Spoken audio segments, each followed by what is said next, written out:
Assalamualaikum warahmatullahi wabarakatuh. Perkenalkan, nama saya Weni Triantini, NPM 2075431. Saya di sini ingin membacakan hasil PPT yang berjudul Kebijakan dalam Perdagangan Internasional. Kebijakan dalam perdagangan internasional. Kebijakan perdagangan internasional adalah berbagi tindakan dan peraturan yang dijalankan suatu negara, baik secara langsung maupun tidak langsung, yang akan mempengaruhi struktur, komposisi, dan arah perdagangan internasional negara tersebut.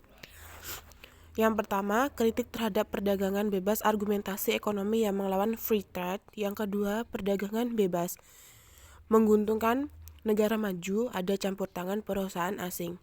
Yang ketiga, perdagangan bebas hanya bermanfaat bagi segelintir orang kaya dalam suatu negara, cara perdagangan bebas.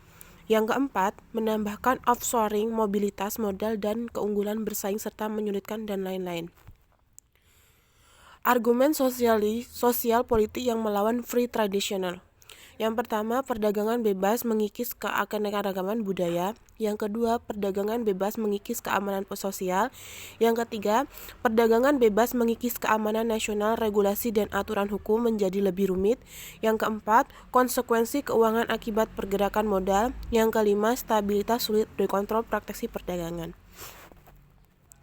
Internasional. Salah satu tujuan kebijakan perdagangan proteksional adalah untuk meningkatkan daya saing produk di luar negeri.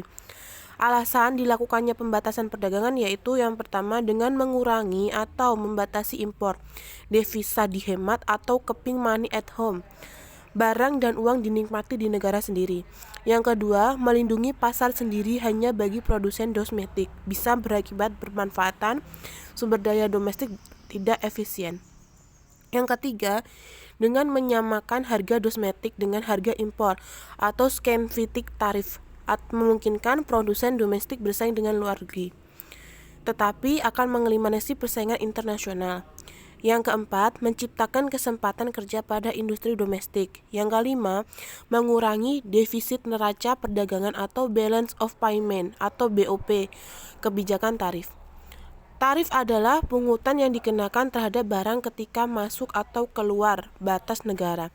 Tarif merupakan suatu rintangan yang membatasi kebebasan perdagangan internasional.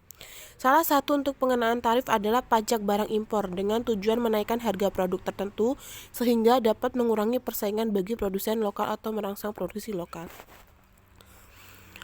Tarif. Yang pertama, tarif yang mencekik tarif yang sedemikian tinggi sehingga tidak memungkinkan untuk melakukan impor, contoh di kasus tarif min $US per unit pakaian. Kedua, tarif yang moderatif, tarif yang akan menyulitkan impor tetapi tidak mematikan impor sama sekali, contoh di kasus tarif min $4 per unit pakaian. Pengelompokan jenis tarif ekspor duties pajak atau bea yang dikenakan terhadap barang yang diangkut menuju ke negara lain. Yang pertama, transit duties atau bea transit, pajak atau bea yang dikenakan terhadap barang-barang yang melalui wilayah suatu negara dengan ketentuan bahwa barang tersebut sebagai tujuan akhirnya adalah negara lain. Yang kedua, import duties atau bea import adalah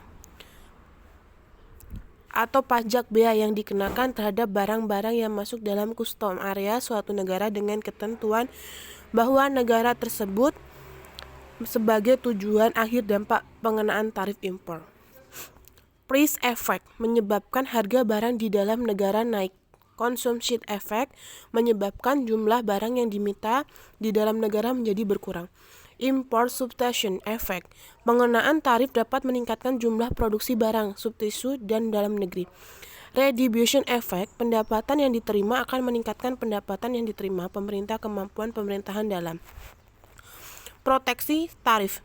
Misalkan negara Indonesia memproduksi barang X, keseimbangan terjadi ketika penawaran sama dengan permintaan. Kurva penawaran dunia yang dihadapi oleh industri domestik berbentuk horizontal.